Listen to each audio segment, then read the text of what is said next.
पड़े पड़े कबाड़ा हो रहा है, बेच ही दो, कुछ पैसे आ जाएंगी। बात तो सही है, अगले संडे फुर्सत में यही करेंगे। अगले संडे रोहित सारा सामान कबाड़ी को घर बुला के दे देता है। तभी उसकी नजर बाबूजी की पुरानी टीवी पर जाती है, जो इतने सालों तक कूड़े में पड़ी थी, फिर भी चमचमा रही थी। टीवी तो देखो, जैसे एकदम नई हो। हाँ, बाबूजी को टीवी देखना बहुत पसंद था।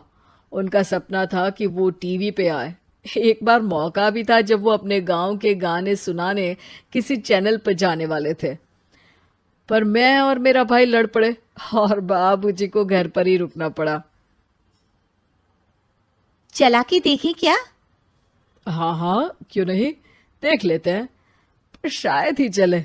बाबूजी ने उस लड़ाई के दिन के बाद टीवी देखना ही छोड़ दिया था। टीवी चालू करने के लिए उसमें केबल वायर लगा दिया जाता है। एक न्यूज चैनल चालू हो जाती है। स्वर्ग की सीढ़ी के रास्ते हैं तीन, तीनों के तीन रास्ते हैं संगीन। पहला रास्ता है सांप की बीन, दूसरा रास्ता घर में बिछा कालीन, तीसरा रास्ता कलकत्ता से चीन। ये क्या बकवास खबर है, कुछ अच्छा लगा दो। अरे आप बोलो तो सही, कोई अच्छी खबर सुना देता हूं, मेरा तो काम ही खबर देना है। अरे बाप रे, टीवी बात कर रही है। हाँ, ये न्यूज वाला मुझसे। हाँ हाँ, आपसे ही तो बात करूंगा ना, आपके घर में हूं तो। अरे ये सपना है क्या, तुम हमसे बात नहीं कर सकते? अरे सपना नहीं भाई साहब, ये टीवी जादुई टीवी है। बोलो क्या खबर सुननी है, वरना ब्रेक लेने का टाइम आ जाएगा। सुप्रिया घबरा के टीवी बंद कर देती है। वो क्या था? अरे एक बार और चालू करके देखे, फिर से बात करेगा तो चैनल बदल देंगे। सुप्रिया फिर टीवी चालू कर देती है। अरे ऐसा कोई मुंह पे टीवी बंद करके जाता है क्या? मुझे बुरा लगा आपका नेचर। चाय पानी तो पूछो। सुप्रिया टीवी के बटन से चैनल बदल देती है। अब टीवी पर एक फिल्म चल रही है। अरे ये तो सूर्यवंशम है ना? हाँ, और ये ठाकुर को जहर की खीर दे दी और उसको पता भी नहीं है। ए भाई खीर मत पीना, उसमें जहर है, मत पीना। ठीक है महाशय, जैसा आप कहें। हाँ। अरे आपकी बात मान ली, पूरी पिक्चर ही अब तो बदल जाएगी। मतलब ये सच में जादुई टीवी है? तभी वहां कबाड़ी आ जाता है। भैया, टीवी के 150 रुपए दूंगा, चलेगा? अरे 1.5 करोड़ में भी ना दे तुमको ये टीवी हम। अरे 1.5 करोड़ खरीदने को होते तो तुम्हारे घर में ये पानी चाय नहीं पीता, अंबानी या टाटा के घर बैठा कोल्ड कॉफी पीता। रोहित कबाड़ी का हिसाब करके उसे वहां से चलता करता है और अपने भाई शशिकांत को फोन लगा के बुलाता है। शशि थोड़ी ही देर में वहां पहुंच जाता है। क्या हो गया भैया? अरे बाबूजी का टीवी याद है? हाँ हाँ, जिसमें घुसे रहते थे हमेशा वो, और अपने को कुछ नहीं देखने देते थे। अरे वो अब जादुई टीवी बन गया है। भैया, आपकी बकवास करने की आदत अब तक नहीं गई। अरे आपके घर में बच्चे हैं, अब तो बड़ों जैसी बात करो। रोहित जाके टीवी चालू कर देता है। टीवी पर एक जादू का शो हो रहा है जिसमें एक जादूगर है। अब मैं अपनी टोपी में से कबूतर निकालूंगा। श्रिंग ब्रिंग शरिंग बम फोपा फुफी फुफा पाउ।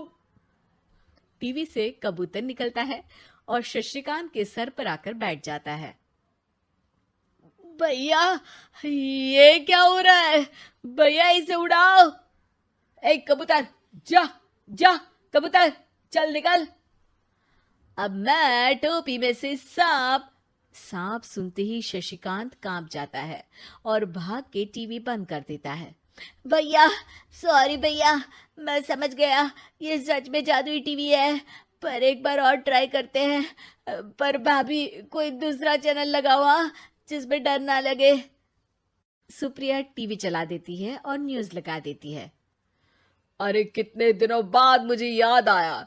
बताइए क्या खबर सुनाओ। और ये नया आदमी कौन है? ये मेरा भाई है शशिकांत। ओह यस, वही है ना जिससे तुम लड़ लिए थे किसी बात पे, और तुम्हारे बुढ़ाओ पिताजी गुस्सा हो गए थे और टीवी को संन्यास दे दिया था। हैं? तुमको कैसे पता ये सब? इस टीवी में रहने वाले आदमी से लेकर कबूतर तक को तुम्हारे बाबूजी और तुम्हारी बातें पता है, इसलिए तो ये जादुई टीवी है। ये टीवी क्या कर सकती है वैसे? तुम जो मांगो दे सकती है। कहानी बदल सकते हो, खबर बदल सकते हो, कोई चीज मांग सकते हो। अरे भैया, ये टीवी मैं लेके जा रहा हूँ। बाबूजी का लाडला तो मैं ही था ना। अरे ऐसे कैसे?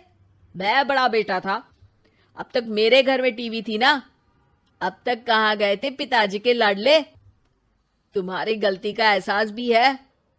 अरे भैया, ज्यादा ना बोलो वरना भूल गए, आपके दांत तोड़ दिए थे मैंने उस लड़ाई में।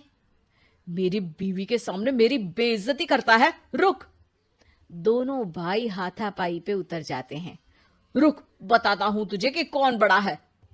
अरे छोटे का दम तो देख लीजिए आप। ये खबर आपके बाबूजी को देता हूं। तभी टीवी अचानक बंद हो जाता है। अरे शायद टीवी नाराज हो गया। और लड़ लो, आए बड़े खली बनने।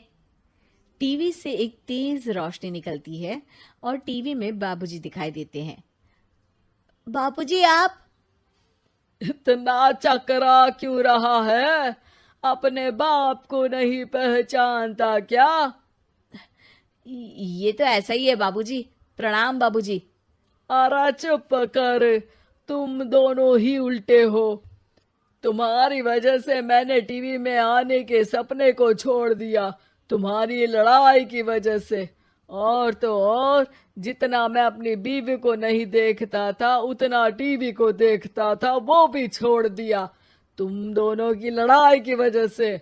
और अब मरने के बाद जब मैंने टीवी को जादुई टीवी बना दिया तो भी तुम इसका फल लेने की जगह लड़ रहे हो। अरे तुम तो लायक ही नहीं हो। अब तुमको बाबा जी का ठुल्लू भी नहीं मिलेगा। बाबूजी चले जाते हैं। टीवी बंद हो जाता है। रोहित और शशिकांत गिड़गिड़ा के टीवी के सामने हाथ जोड़ के बाबूजी को बुलाते हैं, पर टीवी सिर्फ धुआं निकालता रहता है।